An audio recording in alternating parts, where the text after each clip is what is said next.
চ' হাই friends এই ফাকুৱা উৎসৱ উদযাপন কৰিছোঁ মানে নগাঁও ডিষ্ট্ৰিক্টত আছোঁ এতিয়া ভাল লাগছে বাৰু আহি এতিয়াই মানে কি নিহাৰী নদী আছিল ন নিহাৰী মানে একচুৱেলি হাৰিয়া বুলিও কয় ক'ত কিবা কিবি কয় আৰু মই এতিয়া নামি পেলাই ভিডিঅ'টো কৰি আছোঁ যেনিবা আজি হ'ল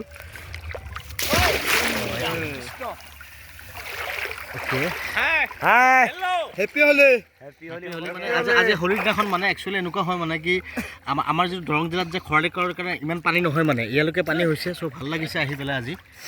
চ' এই জাষ্ট এ মেমৰি মানে not for professional in YouTube মানে চ' ভাল লাগিছে বাৰু আহি বম পিছে এতিয়া যাব লাগিব ইহঁতক মানে দৰঙীয়া ভাষা শিকাই আছোঁ মানে ভাল লাগছে বুলি কৈছে আৰু ভাষাটো শুনি পেলাই কৈছে পেলাই হা দাদা এইফালে আহক ভাল লাগছে দাদাৰ নামটো কৈ দিয়ক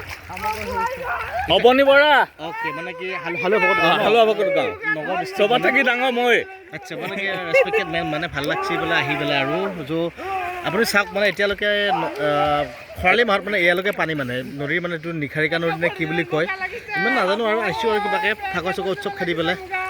ত' ঠিক আছে বাৰু ভাল লাগছে আহি পেলাই গোটেইখিনি দেখুৱাই দিছোঁ পৰিৱেশটো নদী ইমান পানী আৰু ভাল লাগিছে আহি এনেই আৰু just for safe in YouTube মানে থেংক ইউ